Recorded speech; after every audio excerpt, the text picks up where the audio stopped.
ब्रादरान मिल्लत इस्लामिया अस्सलामु अलैकुम व रहमतुल्लाहि व बरकातुहू।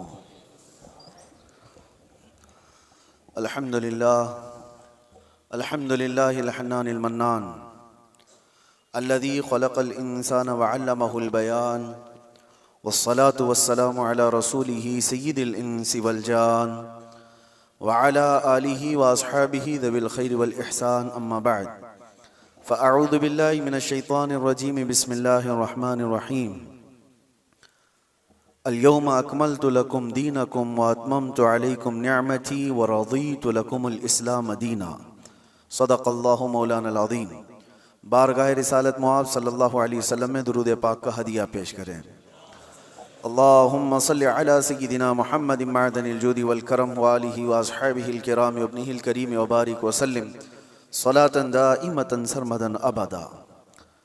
अल्लाह अज़्ज़ा वजल का महबूब और प्यारा दीन इस्लाम, जिसके मुताल्लिक़ कुरान में अल्लाह फरमाता है मैं तुम्हें इस्लाम देकर राज़ी हुआ। एक ऐसा निज़ाम हमें दिया गया जिसमें कोई शोशा खाली नहीं छोड़ा गया, किसी भी बाब का, किसी भी हिस्से का, ज़िंदगी के किसी गोशे को तशना नहीं छोड़ा गया है। आज मैं चंद अहम बातें आपके सामने रखता हूँ कंपैरिजन के तौर पर कि दुनिया जब से आबाद है जंगों का एक सिलसिला चलता रहा है, इंसानों में आपस में लड़ाइयाँ होती रही हैं, लेकिन तारीख उठाकर देखें तो तकरीबन सारी लड़ाइयों के पीछे जो रीज़न है, जो सबब है, जंग किस मकसद से हुआ करती थी, तो उन मकासद में अगर आप गौर करेंगे तो सबका एक हासिल हुआ करता था, तख्त को हासिल करना, हुकूमत को हासिल करना, या माल हासिल करना, या हसीन औरतों को गुलाम बनाना, बांदी बनाना। ये दुनिया का निज़ाम रहा है, इसीलिए जंगें हुआ करती थी। या अगर ये चीज़ें ना हो तो फिर इंसान की जो अंदर की गैरत है, तकब्बुर है, गुरूर है, वो चीज़ उसे जंग करने पर आमादा करती थी। बस यही रीज़न है, बाकी कुछ नहीं मिलेगा। आप एक कबीले की दूसरे कबीले से, एक ख़ानदान की दूसरे ख़ानदान से, एक मुल्क की दूसरे मुल्क से लड़ाइयाँ हैं, तो उन लड़ाइयों में, उन जंगों में आप रीज़न तलाश करेंगे सबब कि किस बुनियाद पर है। तो या तो वो ज़मीन का हासिल करना है, टुकड़े को हासिल करना है, या तो फिर उस इलाके के ज़रख़ीज़ हिस्सों के ऊपर अपना कब्ज़ा जमाना है, या तो फिर वहाँ के लोगों को ग़ुलाम बनाकर अपने अंडर में रखना है। यही सारी चीज़ें हैं पूरी दुनिया में, पहले से यही चलता आ रहा है।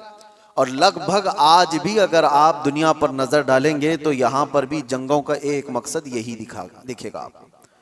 हाँ, या तो फिर कोई अपने आप को दादा कहे, बाबा कहे, कोई अपने आप को सुपर पावर कहे, और उसके बाद फिर दूसरों को मनवाने की बात कहे कि मेरी हर बात तुम्हें माननी पड़ेगी।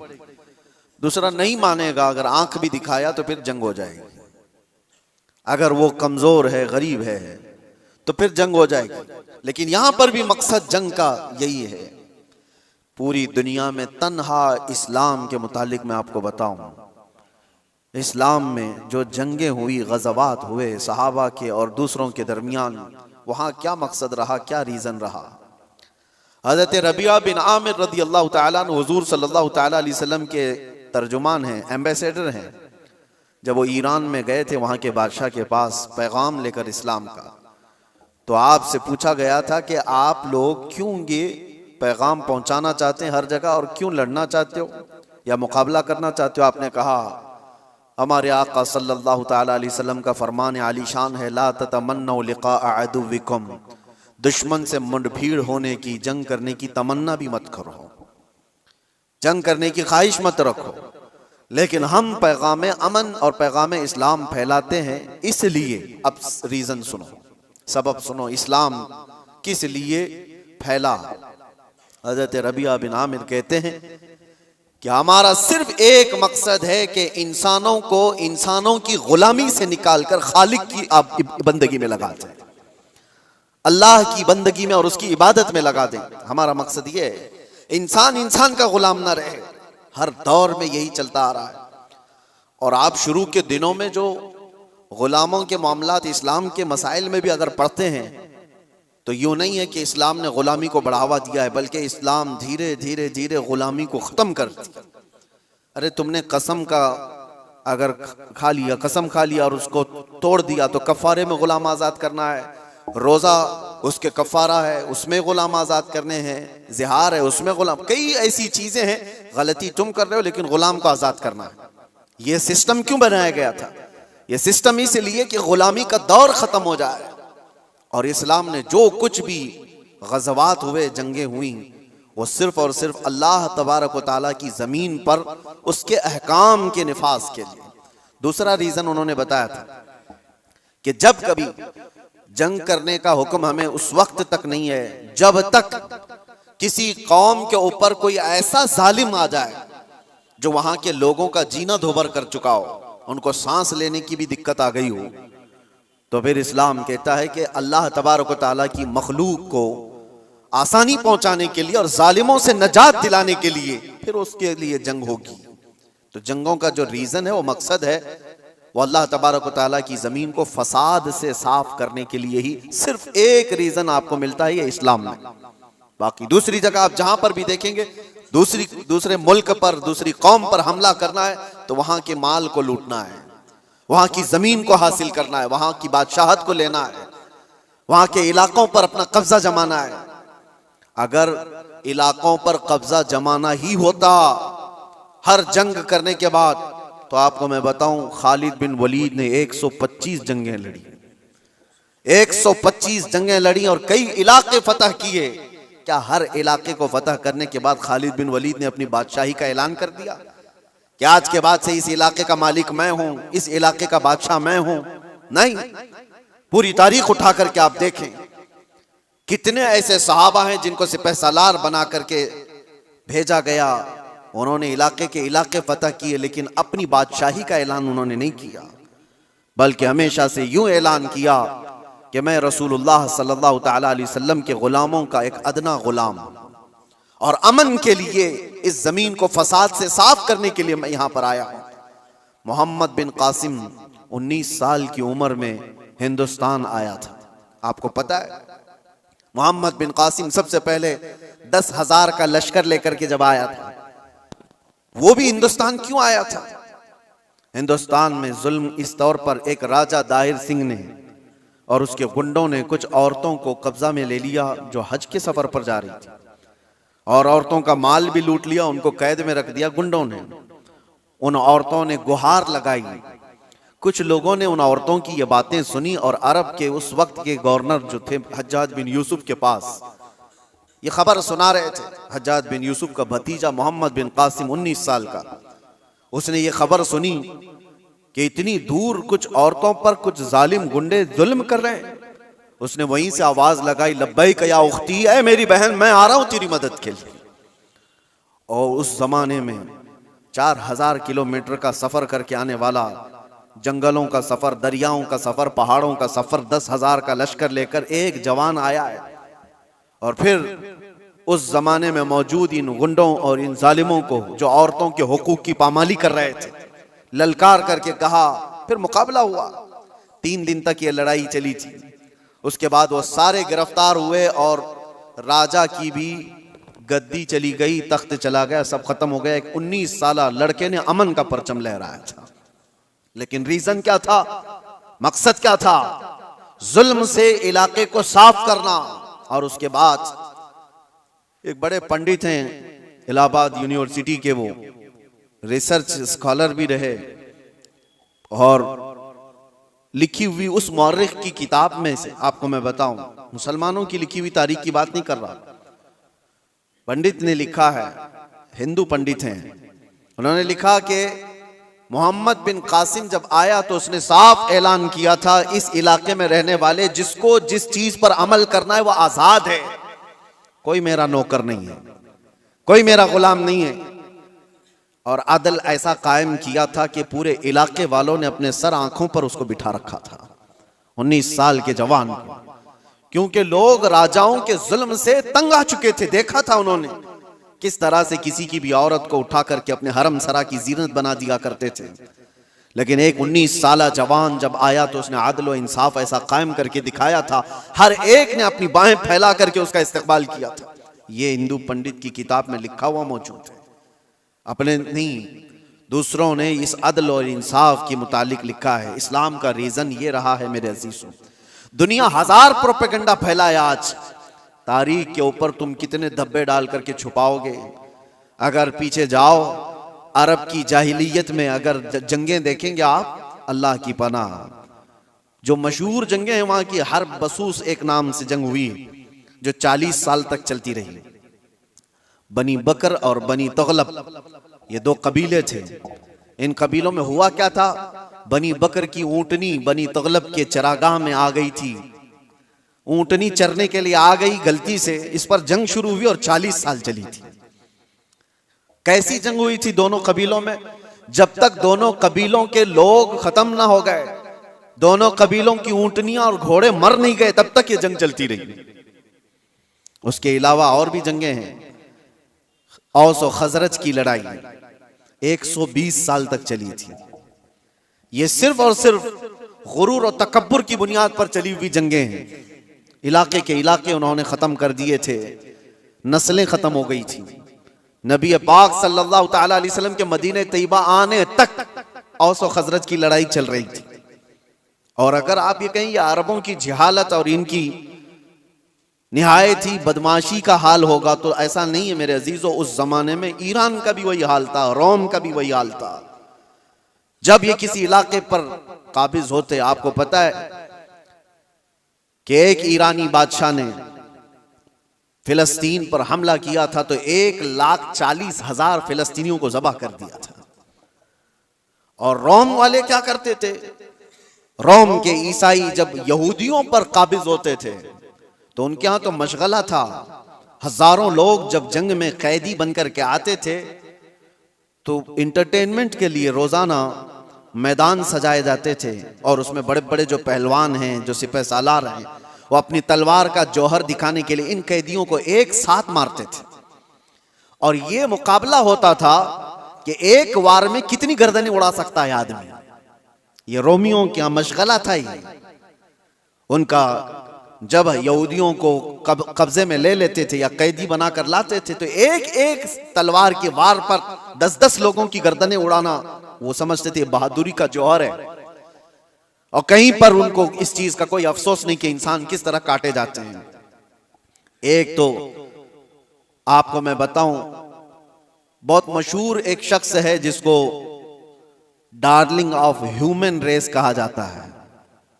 तारीख में आप पढ़ लेना, इसने क्या किया है, तकरीबन 60,000 के करीब यहूदियों को कब्जे में लेकर एक बहुत बड़े इलाके में उनको बांध दिया और जंगल के खतरनाक दरिंदे ला करके उनके ऊपर छोड़ दिए गए थे। वो नोच नोच करके खाते थे और ये लोग तमाशा देख देख कर तालियां बजाते थे।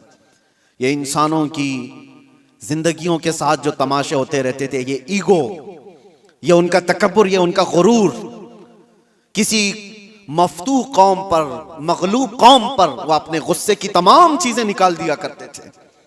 जब कभी किसी पर काबिज हुए, बैतुल मुकद्दस को कितनी मर्तबा खून में नहलाया गया आपको पता है। टाइटस के जमाने में पूरे फिलिस्तीन में ऐसी जंग हुई थी कि घोड़ों के टाप पूरे खून से भर जाया करते थे। जब भी घोड़ा किसी भी गली में जाए खून के बगैर नहीं आता था। ये सब तारीख महफूज है, हमारी लिखी हुई नहीं। ये गैर मुस्लिमों की लिखी हुई तारीखें मौजूद हैं जिन्होंने पूरी दुनिया में क्या तमाशे बनाए। और एक तरफ इस्लाम के खिलाफ प्रोपेगेंडा फैलाने वाले, उनको मैं दावत देता हूं, आओ मुताला करो, आओ मुताला करो। किसी भी जंग को छेड़ा नहीं गया था। हुजूर पाक सल्लल्लाहु ताला अलैहि वसल्लम के जमाने पाक में जितने गज़वात हुए थे, वो जितनी भी जंगें हुई वो इस फार्मूले पर हुई हैं, छेड़ो मत, लेकिन छेड़े कोई तो छोड़ो मत। यही फार्मूले पर जंगें हुई हैं। बद्र में मेरे आका सल्लल्लाहु अलैहि वसल्लम तशरीफ ले गए। क्या बद्र को जबरदस्ती लड़ने के लिए बुलाया गया था? नाफिज की गई थी मुसलमानों पर। ओहद मदीने में हुई है। कुफारे मक्का वहां से पूरे कबीले लेकर के आए थे मदीने पर हमला करने के लिए, तो जंगे ओहद मदीने के बाहर हुई, जंगे खंदक कहां हुई? 12,000 कुफार और मुशरिकीन आए थे हुजूर पाक सल्लल्लाहु अलैहि वसल्लम और सहाबा से लड़ने के लिए, और कहां पर? मदीने के बाहर ही लड़ाई हुई, गए नहीं थे, मदीने के आसपास हुई। ये सब जंगों के बाद, हर जंग का रीजन मैं आपको बताऊंगा, लेकिन जंगों के भी उसूल होते हैं। लेकिन दुनिया ये सिर्फ उसूल बताने के लिए कहती है, आज उस पर अमल कोई नहीं करता, अमल कोई नहीं करता। आप क्या समझते हैं ये जुल्म और बर्बरियत जो कुछ भी दुनिया में हुई किसी खास कौम के साथ है? सब कौमें इसमें मुलव्विस हैं, सब कौमें मुलव्विस हैं। हमारे यहाँ की कौमों के मुतालिक भी तारीख में आपको बताओ, हिंदुस्तान में भी क्या क्या होता रहा, कितनी बड़ी बड़ी जंगें हुई और कितने लोगों का कत्ले आम हुआ। राजाओं के, महाराजाओं के तख्त हासिल करने के लिए एक दूसरे की लड़ाइयों में कितने गिरजाघर तोड़े गए, कितने मंदिरों को तोड़ा गया, कितने माबदों को तोड़ा गया, ये सब चीजें तारीख में मौजूद है। लेकिन दुनिया इन सब से आंख बंद करके एक तरफ टारगेट की हुई है, सिर्फ इस्लाम, जबकि सबकी तारीखें भरी हुई। आपको अगर तारीख पढ़ना है तो आप उठा करके देखें किस राजे ने अपने तख्त बिछाने के लिए कितने लोगों को उस तख्त के नीचे दबाया है। आपको पता है ये जो पिरामिड्स बने थे उसके मुतालिक भी यही कहा जाता है, अहरामात मिस्र फराइना ने, वहां पर वो एक एक पत्थर पता नहीं कितने हजार किलो का है, इस तरह से वो जो बनाए गए उसमें हजारों ने, लाखों लोगों की लाशें खत्म हो गई हैं, कितने लाखों लोग मर गए उसमें।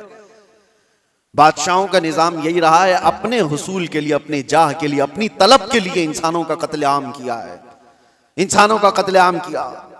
और जो वर्ल्ड वार फर्स्ट और वर्ल्ड वार सेकंड जो हुई, इसकी भी तारीख उठा करके आप पढ़ो, किस लिए जंगें हुई आपस में। ये तो ज्यादा दूर नहीं है ना, 1920 1940 के बीच में, ये ज्यादा दूर नहीं हुई, अभी 100 साल पहले की बात आपको बता रहा हूं। फर्स्ट वर्ल्ड वार और सेकंड वर्ल्ड वार में जो लोगों की मौतें हुई हैं, फर्स्ट में तकरीबन 3 करोड़ लोग मारे गए, करोड़, 1 2 100 200 1000 2000 की बात नहीं कर रहा हूं, 3 करोड़। और सेकेंड वर्ल्ड वार में उससे भी ज्यादा लोग मारे गए, जख्मी हुए। ये सिर्फ और सिर्फ बादशाहों ने अपने तख्त के लिए, अपनी जमीनों के लिए लड़ाइयां लड़ी। और टोटल मेरे आका सल्लल्लाहु अलैहि वसल्लम ने अपनी जिंदगी पाक में 17 गज़वात में शिरकत फरमाई। कितने? 17 गज़वात में। और टोटल 17 गज़वात को मिलाएंगे तो 252 लोग मरे थे, इसके अलावा नहीं। 17 जंगों की जो लिस्ट बताई जाती है मेरे अजीजों, लेकिन फिर भी दुनिया को एतराज है इस्लामी जंगों से। आपको मैं बताऊं, जंगों के उसूल होते हैं, उसलूब होते हैं, तरीक़ेकार होते हैं, लेकिन किसी ने अमल नहीं करना है उस पर। गुआंतानामो बे जेल के मुतालिक सुना होगा, अबू गुरैब जेल के मुतालिक आपने सुना होगा, अमेरिकी लोगों ने जो इराक जंग के बाद वहां के कैदियों के साथ सलूक किया है, यह हमने नहीं है, ह्यूमन राइट्स की तंजीमों ने लिखा है, इसको तारीख में मौजूद है। कैदियों को लिटा करके उनके ऊपर कुत्ते छोड़ दिए जाते थे, कैदियों को बांध करके उनके मुंह पर पेशाब किया जाता था और उनको गलाजत खाने पर मजबूर किया जाता। इंसानियत से गिरे हुए हरकतें। एक जालिम जब नशा के गुरूर में आता है तो ऐसी हरकतें करता है, लेकिन जिसके सीने में ईमान हो वो क्या करता है? अल्लाहु अकबर। मेरे अजीजों, मुहम्मदुर रसूलुल्लाह सल्लल्लाहु ताला अलैहि वसल्लम के पाए अक़दस पर मैं तुम्हें लेकर चलता हूं। ये वो वक्त है जब अल्लाह के हबीब सल्लल्लाहु ताला अलैहि वसल्लम का पैगाम दुनिया में बहुत दूर तक जा चुका था। यमन, इराक, शाम, मिस्र, हर जगह पहुंच चुका था। और 1,20,000 सहाबा उस वक्त मौजूद थे जब नबी पाक सल्लल्लाहु ताला अलैहि वसल्लम की कुव्वत का आलम था, गलबे का वक्त था। मक्का भी फतह हो चुका था, मदीने के आसपास का इलाका इस्लाम के परचम से लहरा रहा था। ये वो दौर की बात नहीं कर रहा हूं मैं जब कुफारे मक्का से बच करके रहना पड़ता था, छुप करके तबलीग करनी पड़ती थी, उस दौर की बात नहीं कर रहा हूं। गलबे के वक्त की बात कर रहा हूं। ये हुजूर पाक की जाहिरी जिंदगी का आखिरी साल है जब मेरे आका सल्लल्लाहु अलैहि वसल्लम हज करके वापस तशरीफ लाए थे और बीमार थे।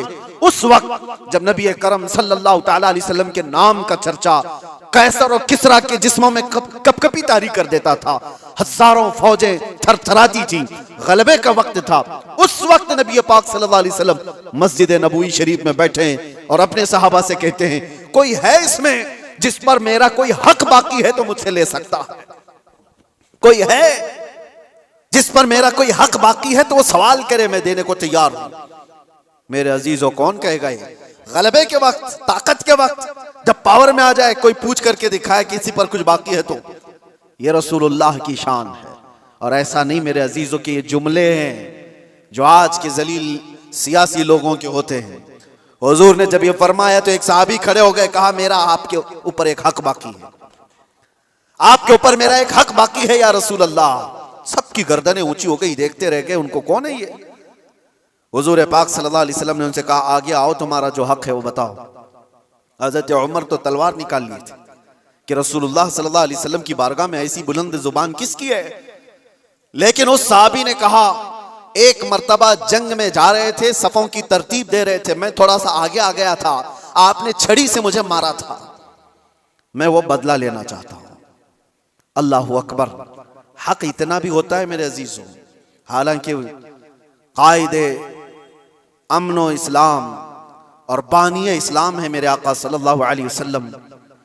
मेरे अजीजों, अगर कोई उस्ताद अपने शागिर्दों को तरतीब देने के लिए कोई बात कर रहा हो, लेकिन उसको भी साहबी ने कहा यह हक है मेरा आपके ऊपर, हुजूर ने फरमाया ठीक है आ जाओ। ये नहीं फरमाया कि भरे मजमे में क्या तुम मुझसे बदला ले लेगा।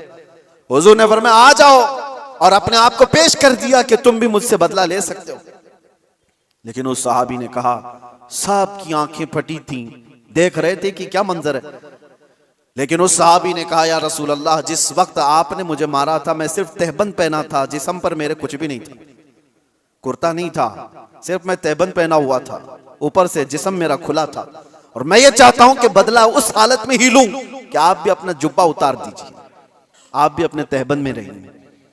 नबी पाक सल्लल्लाहु अलैहि वसल्लम ने छू चिरा कुछ भी नहीं फरमाया, अपना जुब्बा उतार दिया।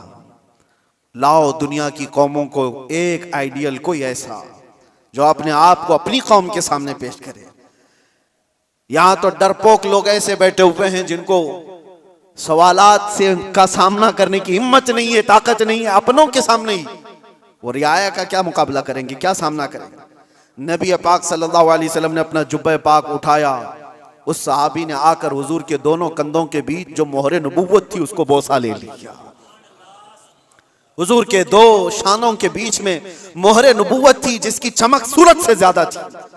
उन्होंने बोसा ले लिया और कहा, मैं कामयाब हो गया और मैं बदला ले लिया, मुझे बस वो मोहरे नबूवत छूमनी थी। लेकिन मेरे अजीजों, वो सहाबी का अपना तरीका था, लेकिन रसूल पाक सल्लल्लाहु अलैहि वसल्लम ने अपने आप को पेश तो कर ही दिया, अपने आप को पेश तो कर दिया। और जंगों के हालात के मुतालिक आपको मैं बताऊं, बद्र के वो 70 कैदी जिनको गिरफ्तार करके मदीने लाया गया था, लोग तो कह रहे थे इनको मार दिया जाए, इनको जला दिया जाए, इनको काट दिया जाए। नबी पाक सल्लल्लाहु ताला अलैहि वसल्लम ने एक भी कैदी को कत्ल करने का हुक्म नहीं दिया। कहा कि गिरफ्तार हुए, तलवार हम पर उठाए थे, इसलिए आज ये कैदी हैं, आज ये हम पर, क्योंकि अगर गलबा पाते तो हमको मार देते, उसूल तो यही है, आज ये कब्जे में आए। लेकिन मेरे आका सल्लल्लाहु अलैहि वसल्लम ने क्या निजाम रखा था। उन कैदियों को पूछा गया, तुम में से अगर कोई हुनर जानता है, कोई फन जानता है, कोई कलाकारी आती है, तो आओ मेरे 10 सहाबा को वो हुनर सिखाओ, तुम आजाद हो जाओ।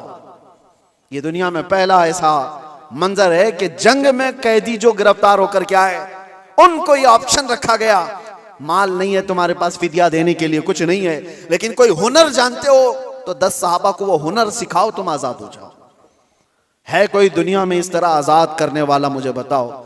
जिंदगियां सड़ गई मेरे अजीजों। मैं जानता हूं कुछ ऐसे लोगों को जो 40-40 साल तक कैद में रहे, लेकिन किसी को उन पर रहम नहीं, जिंदगियां खत्म हो गई, ना अफ़्व दरगुजर का कोई निजाम है, कोई सिस्टम नहीं है इंसानों को माफ करने का। ये तो रसूल मुख्तार सल्लल्लाहु ताला अलैहि वसल्लम है। यहां तक कि मेरे अजीजों, इस्लाम लाने के बाद मेरे आका सल्लल्लाहु अलैहि वसल्लम ने फरमाया कि उसको उसके पिछले कामों की आर न दिलाई जाए, और यह भी फरमाया अगर किसी ने किसी गुनाह से तौबा कर लिया तो उसको पिछले गुनाहों की आर न दिलाई जाए।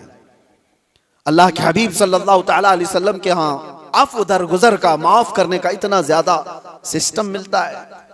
तो जंगों के जो हालात में आज आपको बता रहा हूं, दुनिया किसी भी हद तक गिर सकती है और गिर रही है, मगर निजाम इस्लाम यह है कि अगर जंग भी हुई है या कहीं पर लड़ाइयां हुई हैं तो सिर्फ अमन कायम करने के लिए, फसाद को जमीन से खत्म करने के लिए। जिस तरह से डॉक्टर इंजेक्शन मारता है तो ये नहीं है कि तुम्हें सुई चुभा करके दर्द देना चाहता है, इस बज़्म में मकसूद है इस्लाह मफासिद। नश्तर जो लगाता है वो दुश्मन नहीं होता। अजीजा ने गिरामी वक़ार, मैंने बहुत सारी चीजों को कंपेयर करके देखा है, कहां कहां किस तरह की जंगें हुई, कितना कत्ले आम हुआ, वो सब में जाकर के आप इस्लामी जंगों को कंपेयर करके देखें। मैं दावत देता हूं फिक्र करने की, पढ़ने की, मुताले की। नौजवानों को एक बार देख करके तुम बताओ, फिर अपने रिसर्च के बाद, स्टडी के बाद तुम्हें पता चलेगा दुनिया की जंगें किस लिए हुआ करती थी। और इस्लाम के, मैं उन बादशाहों की बात नहीं कर रहा हूं जो जालिम बादशाह बनाम मुसलमान रहे, बनाम मुसलमान जो बादशाह रहे उनकी मिसाल मत देना। हाँ, मैं उन लोगों की बात कर रहा हूं जिसमें अबू बकर सिद्दीक आते हैं, मैं उनकी बात कर रहा हूं जिसमें उमर फारूक आते हैं, मैं उनकी बात कर रहा हूं जिसमें उस्मान गनी और हैदर कर्रार आते हैं, मैं उन लोगों की बात कर रहा हूं जिसमें उमर इब्न अब्दुल अजीज आते हैं रिदवानुल्लाह ताला अलैहि मजमाइन, जिन्होंने रसूलुल्लाह सल्लल्लाहु ताला अलैहि वसल्लम के मुकम्मल मिशन को नाफिज किया है। मैं उनकी बात कर रहा हूं, मिसाल ला करके दिखाओ। हाँ, अगर जालिम बादशाहों की कुछ तुम्हें इक्का दुक्का मिसालें मिलती हैं तो मैं उसको इस्लामी मिसाल नहीं समझता। इस्लाम से जिसका ताल्लुक होगा वो जुल्म और बर्बरियत नहीं करेगा। और दूसरी बात, आखिरी मैं आपको बताऊं, ये दौर भी वही है, पहले का दौर भी ये चलता आ रहा है। दुश्मनों के साथ मुकाबला करने के लिए जवां मर्दी के साथ मुकाबला करो, जो इस्लाम ने बताया। आमने सामने मुकाबले होते रहे, लेकिन पहले से मैंने देखा है, सिर्फ और सिर्फ इस्लाम को छोड़कर मैं बात कर रहा हूं, दुनिया की सारी कौमें दुश्मन को हराने के लिए, मुकाबला करने के लिए जिन चीजों का इस्तेमाल करती आ रही है वो जलील चीजें, दो चीजें, दौलत और औरत। वो अपनी बेटियों को तक दुश्मन के घर भेजने पर राजी हो जाती। कितनी ऐसी मिसालें आपको बताऊं। लेकिन इस्लाम ने कभी इस चीज को न जायज करार दिया और न ही कभी ऐसे काम को प्रमोट किया कि कोई अपनी बेटी, क्या अपने गुलाम की बेटी को भी किसी दुश्मन के घर की जीनत बनने नहीं दे सकता, चाहे वो जंग के हालात में ही क्यों ना हो। जंग के हालात में क्यों ना हो। सुल्तान सलाहुद्दीन अय्यूबी के कितने सिपह सालारों को खरीदने के लिए सलीबियों ने अपनी बेटियां भेजी, कितनी बेटियां भेजी। वो वफादार खवातीन आती थी उनकी, और यहां पर बरगला करके अपने दामे फरेब में फंसाने के लिए हर मुमकिन कोशिश करती रही।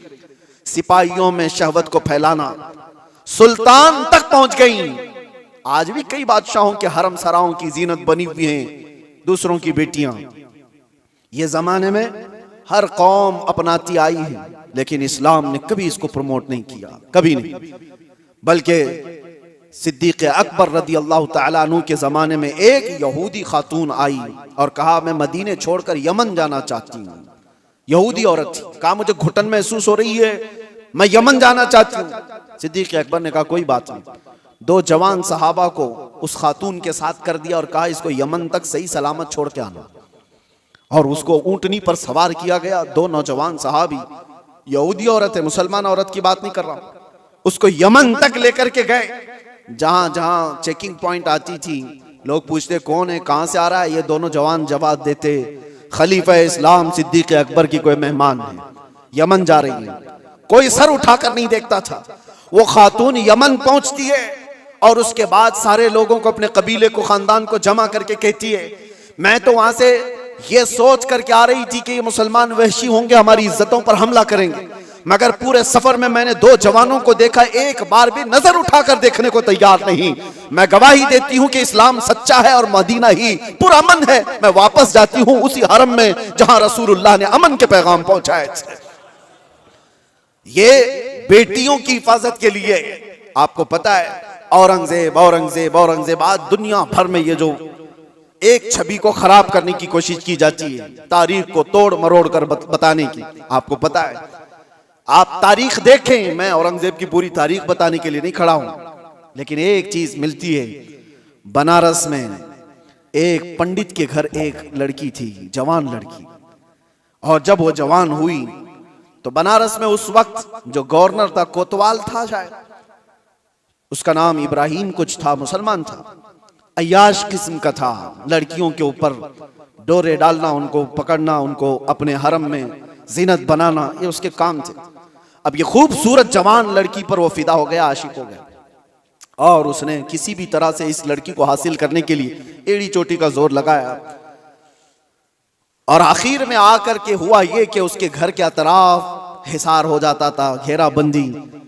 फिर पंडित मजबूर हो गया, अपनी बेटी से कहा कि चलो, जब वो बड़ा आदमी है तो उसके आगे हम लोग कुछ नहीं कर सकते, बेटी तुम चले जाओ, तैयार हो जाओ, वो चाहता है तुमसे शादी करने के लिए। लड़की को इस चीज की बिल्कुल भी रजामंदी नहीं थी। उसने कहा कि मुझे थोड़ा वक्त दे दीजिए। वो एक उस वक्त सवारी लेती है बनारस से, तारीख में मौजूद है, और उसने उसी वक्त दिल्ली का सफर इख्तियार किया जहां औरंगजेब आलमगीर जामा मस्जिद में हुआ करते थे। जुमा का दिन था। ये खातून मर्दाना लिबास पहन करके गई, लड़कों का लिबास पहन करके। जब बादशाह इस्लाम उस वक्त के सुल्तान निकल रहे हैं और लोगों से उनकी हाजतें पूछ रहे हैं, उसी वक्त ये लड़की खड़ी थी। औरंगजेब ने अपनी चादर उठा करके दे दी और कहा, बेटी इस लिबास में तुम्हें अच्छा नहीं लगता, तुम अपना चेहरा ढाक लो, तुम अपना सर ढाक लो, और तुम्हारी क्या हाजत है। तो उसने कहा कि मेरी हाजत कुछ तवील है, मैं आपको तनाई में सुनाना चाहती हूँ। बुला लिया। दौलत कदे पर वो खातून आई, जवान लड़की, और उसने वाकया सुना दिया कि आपका भेजा हुआ गवर्नर, आपका भेजा हुआ कोतवाल इस तरह से लड़कियों की इज्जत पर हमला करता है, और मेरे घर पर भी अब उसकी नजर है और मुझे अपनी हरम की जीनत बनाना चाहता है। तो औरंगजेब ने कहा कि ठीक है, वापस जाओ, तुम्हारे बाप से कहो शादी की तैयारियां कर लें। वो लड़की मायूस हो गई, जिस चीज के लिए मैं बनारस से दिल्ली का सफर करके आई थी, बादशाह भी यही कह रहा है, लेकिन एक दिल में हो एक आस थी कि बादशाह ने मुझे बेटी कहकर पुकारा। वापस वो आई, अपने बाप से कहा, बादशाह ने तो ये कहा। बाप ने कहा कि बेटा अब कहां इंसाफ है, तुम तैयारी कर लो। डोली सज गई और शादी का दिन भी आ गया। वो जालिम अय्याश कोतवाल अपने सिपाहियों समेत इसकी डोली उठाने के लिए आया और रास्ते भर में लोगों पर लुटाते हुए जा रहा था। और जैसे ही बीच रास्ते में पहुंचा, एक फकीर आया और उसको कहा कि मुझे भी कुछ लुटाना चाहते हो। उसने कहा नीचे जितनी गिरी हुई हैं वो सब उठा ले। उस फकीर ने उसको बग्गी से नीचे खींच लिया। तो जैसे ही नीचे खींचा, ये कोतवाल जल्लादों से पुकार कर कहा कि कौन फकीर है जो बदतमीजी कर रहा है, तुम सब के सब आ जाओ। फकीर अपना जुब्बा उठाता है तो वह औरंगजेब वहां पर खड़ा है। कहा, वालिए हिंदुस्तान आलमगीर तेरे सामने खड़ा है, और क्या तुझे इस काम के लिए इस शहर भेजा गया था कि तू रोज अपनी हरम सराओं में नई लड़कियों को जीनत बनाए अपनी बिस्तर का। और उसके बाद उसी वक्त उसकी सारी चीजें छीन ली गई। फिर उसको घोड़े के पैरों पर बांधकर खींचा गया। उस लड़की की बारात जो निकली थी, बगैर किसी छूत के, बगैर किसी छुए, इज्जत के साथ डोली को वापस उसके घर पहुंचाया गया और उसको कैद में जल्लादों के हवाले कर दिया गया, कोतवाल को जो जालिम था, अय्याश था। अब जब लड़की बाहर आई तो उसने औरंगजेब से कहा मेरे घर चले। घर आए, या आपको तारीख की सच्चाइयां मैं बता रहा हूं। औरंगजेब ने जाते ही कहा कि मुझे 2 रकात नमाज पढ़ने दे दो।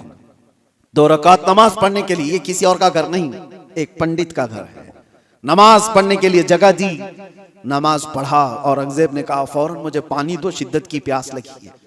पानी ला करके दिया गया घर से। औरंगजेब ने पानी पिया। उसके बाद जानते हो, आंखें खोल कर देखी और कहा जिस दिन इस बेटी ने मुझे दिल्ली में आकर अपना किस्सा सुनाया था, उस दिन से अभी तक एक कतरा पानी मैंने हलक में नहीं डाला। मैंने तय कर लिया था जब तक इसको इंसाफ ना मिले मैं पानी नहीं पीऊंगा। बेटियों को लोग दूसरों के हरम सरा में पहुंचाने वाले, तारीख इस्लाम को तोड़ मरोड़ कर पेश करने वाले, जरा इस तारीख को भी देखें। और मेरे अजीजों, ये ऐसी वैसी बात नहीं। उस पंडित ने बादशाह औरंगजेब के इस एहसान को याद रखकर उस इलाके को, उस जगह को जहां उसने सजदा किया था, बादशाह ने हमेशा के लिए मस्जिद तामीर कर दी। ये तारीख में मौजूद है। मैं आपको सिर्फ और सिर्फ एक झलक बता रहा हूं। इस्लाम ये काम नहीं करता कि अपने रिवायात को, अपने उसूल को जंगों में और दुश्मनों में सब तोड़ दिए जाएं और अपनी बेटियां भी किसी के यहां भेज दिए जाएं। यह इस्लाम की फितरत में नहीं है। इस्लाम उसूल की सच्चाइयों पर चलता है। अजीज़ान गिराम वक़ार, अल्लाह तबारक व तआला हम सबको कहने सुनने से ज्यादा अमल की तौफीक अता फरमाए और रब तबारक व तआला इस्लाम की सच्चाइयों को हमें खुलकर इजहार करने और बयान करने की तौफीक अता फरमाए। मौला करीम ईमान पर जिंदा रखे और ईमान पर हमारा खात्मा अता फरमाए। व आखिर दावाना अनिल हम्दुलिल्लाहि रब्बिल आलमीन। अस्सलामु अलैकुम।